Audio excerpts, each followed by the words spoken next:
my name is Nicholas Montez, and you're watching my YouTube channel, Nicholas Montez.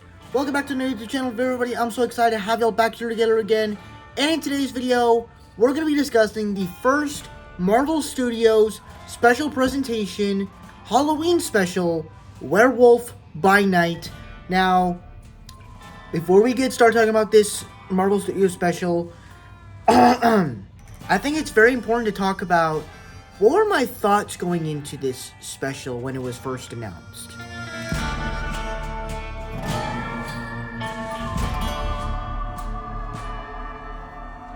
So going into this special presentation, I did not know anything. The only thing I knew about it was that it was part of the MCU, it's a Halloween special, and it's gonna be about a werewolf, of a guy turning into a werewolf. But I never knew what the whole thing was about, like actually. And I heard some maybe rumors that maybe Blade and Moon Knight were gonna be in here because they appeared in the comics of this character, with this character. So I'm thinking, maybe that's where it's all heading towards. Moon Knight and Blade don't appear in here. Moon Knight and Blade will be appearing in his next film.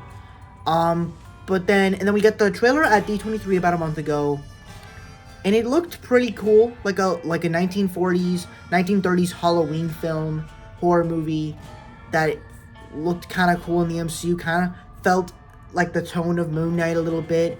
So, what were my thoughts on Werewolf by Night? So let's talk about it.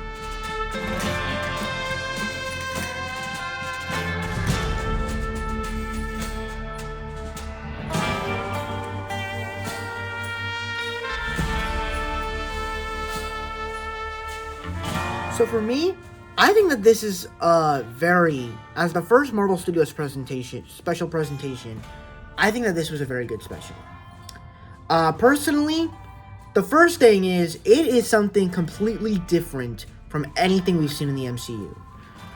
Really, like I said in the trailers, that this special presentation feels like a horror 1940s, 1930s horror film from that type of era, and I personally just love that.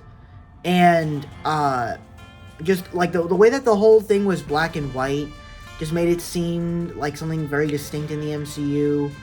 Another thing I really liked was the way that they actually kind of incorporated this little story about this family, that their leader has died, and so that now they have to go out and kill a monster in order to become the new leader and get this and obtain the Bloodstone, which is whoever leads this family will be able to get the Bloodstone.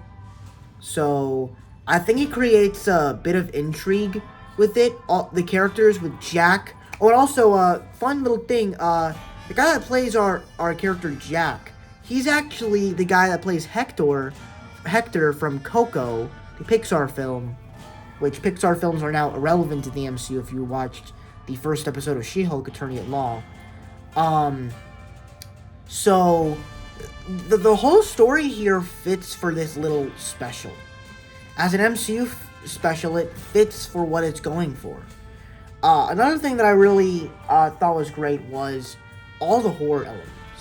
There's lots of moments in here where it felt like, the action was cool and all, but it was also it does it in a way that's very gory, where, there's times where people are getting bumped in the head, and it sounds like brutal, or even when they get their arms cut off, blood is splurring everywhere, though it's not doing it in a way where it makes it rated R. And then, of course, and even throughout all this, you get some cool action here and there. I thought the action here was actually pretty well done in the way it was done. And then I think the big payoff here was when you get the actual werewolf itself. When you get Hector himself coming back from the dead and becoming a werewolf, and he just goes out and attacks all these guys.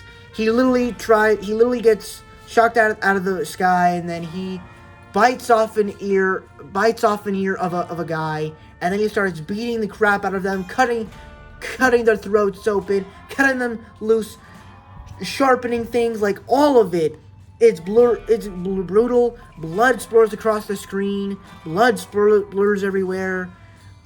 Heads get cut off. People get burned alive. I mean, the fact that this is, if you thought Doctor Strange or Thor: Love and Thunder was the most violent film in the MCU or the most violent content in the MCU, this is the most violent thing in the MCU. And if you thought the horror elements and all the killing stuff was so brutal in Doctor Strange 2, this is even more brutal. And I'm so glad that this kind of worked.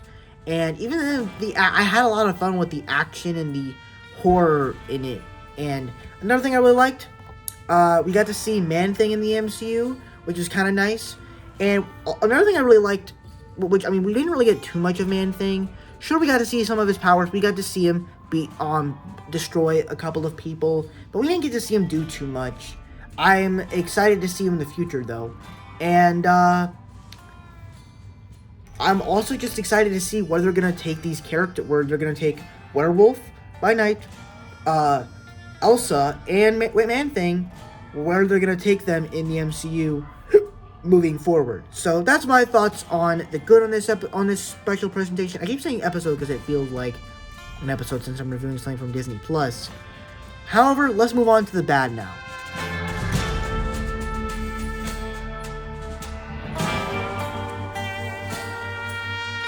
My biggest problem here is kind of a positive at the same time, because I kind of want more of this. And what I mean by more of this, I'm not talking about I want more stuff like this in the MCU, because that's kind of where it leads to my negatives, where I think this was perfect for coming out during the Halloween season.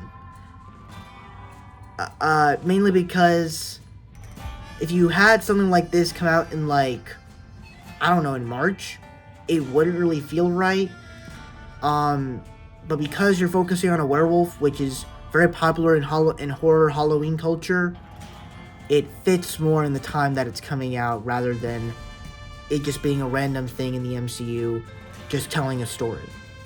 So I think it fits more as the MCU, but at the same time, it's also a positive because I want to see, because it sets up 3 characters, or at least 2 main characters, that we're going to see in the future with Man-Thing and Werewolf, and possibly Elsa, in future MCU projects. So I'm very excited for that. And speaking of this is also a negative of mine, but one of the things that they're planning to do in the future, at least that's what they're talking about, is that they're planning to do most of their Disney Plus projects and making them into specials. And it's because of the success of this. Because of this special presentation. Granted, that's the thing. I liked it. I thought it was a really good thing. But like I said, it only worked for the Halloween thing. I want everything to stay a show or something. Yeah, I kind of get what they're doing with Armor Wars. They changed it into a movie. That's already done. But like, they're literally talking about doing the spinoff with Shang-Chi's sister and making that a special presentation. Like, I don't really think you need to do that. And especially since I want more of this, you're just going to get the same thing with 54 minutes or 52 minutes. Like, no. I want it to be a TV series. So, that's kind of my overall thoughts on this special presentation. Before I get my final score, be sure to comment down below. What were your thoughts on this special presentation from Marvel Studios? Did you guys love it? Did you guys hate it? Where are in between? Let me know all your thoughts down in the comment section below. With that said, let's get on my scores.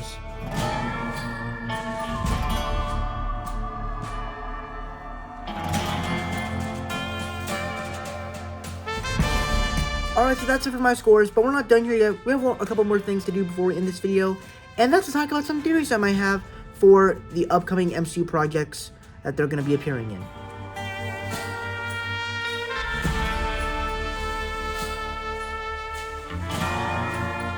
Alright, so let's just kind of get straight to the chase. First off, for everyone that said that Moon Knight, Blade, and the TVA were going to appear in here, you are dead wrong because they did not. Blade, I was thinking that the guy that got his ear ripped off, that was Blade, but it's not, because he used a sword, and it's not. Plus it wasn't even Mahershala Ali, so it's not. But Moon Knight did not appear, and everybody thought that those soldiers that he was attacking in the trailer, no, that's not the TVA. And also, I heard a lot of theories saying that, like, I even saw a video today saying that it's Loki's fault that werewolves and monsters exist in the MCU now? Like, are you serious? You're saying because we have werewolves now and monsters, it's because of the multiverse? Like, bro, this is a Halloween special, but it's also introducing new characters. So this could have been like a prequel, like the 70s or something. It didn't have it wasn't monsters and werewolves didn't exist because they always existed. That's what I'm assuming. You can't just create something. It's kind of like saying you create when the multiverse happened, the Spider-Verses all of a sudden were just born. All the universes in the multiverse were just made. Like they were born. They were just born a day. It's the same thing as saying monsters and werewolves were created from the multiverse. That's kind of dumb. So I don't really think that at all. But to talk about where we're going to see Man-Thing and Werewolf next, I think the first one has to go to the multiversal ride in Avengers Campus that they're doing, where basically they're going to be a part of the MCU characters fighting against the variant of King Thanos, which, when they announced that ride at D23, I'm extremely excited. The concept art looks great, and they're actually featured in the concept art together, so looks pretty exciting. I'm wondering how they're going to tie into everything. Maybe they'll be working with Moon Knight and fighting some stuff. I don't know. But I'm excited to see how they're going to play into all this stuff. When it comes to actual content like Disney Plus or movies-wise, when it comes to like projects, maybe we'll see them in like Midnight Suns, which a lot of people are speculating that that's what this is all setting up with Moon Knight and Blade and Ghost Rider and Punisher and maybe even Doctor Strange, that is setting up Midnight Suns to take care of the supernatural stuff, the evil supernatural stuff that's happening in the MCU. So maybe that's what it's setting up, and maybe the next time we see them will probably be in Avengers Kang Dynasty or Avengers Secret Wars. Who knows? Maybe we'll see them in the next Avengers films or probably Midnight Suns. So that's pretty much what I have right now for theories.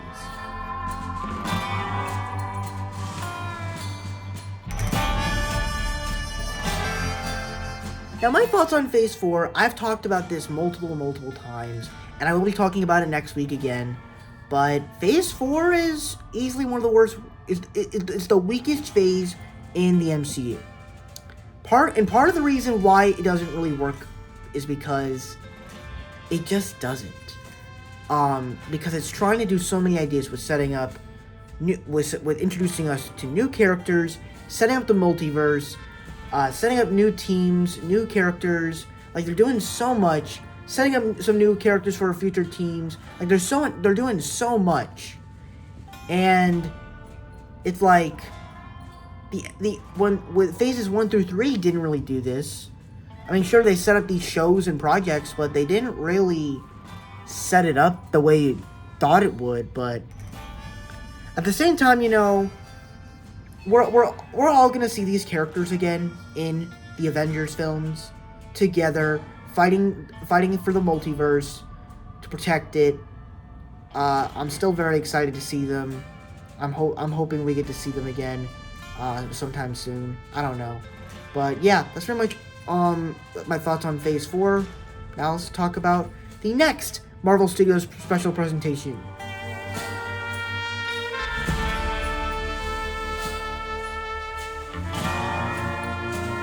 So now that we finally have Werewolf by Night out of the way, and we're going to be moving into the winter season in about 2 months, we're finally going to talk about the Guardians of the Galaxy Holiday Special. So this has actually been a Disney Plus project, or at least a special that's been in production for a very long time, where they said that they would release this special before the release of Guardians of the Galaxy Volume 3. But if you remember the stuff that happened with James Gunn and the tweets from Twitter, it's been delayed many times, and it's also because of COVID too. So there's some potential. Now, we haven't exactly gotten any word on this special yet, but there's potential that this special could be releasing this December of this year, 2022. We haven't gotten a trailer yet. We haven't really gotten much news. Besides that, All we know is that it's going to have the most powerful character in the Marvel Universe, which, because it's a Christmas special, I'm assuming it's going to be Santa Claus. I don't know.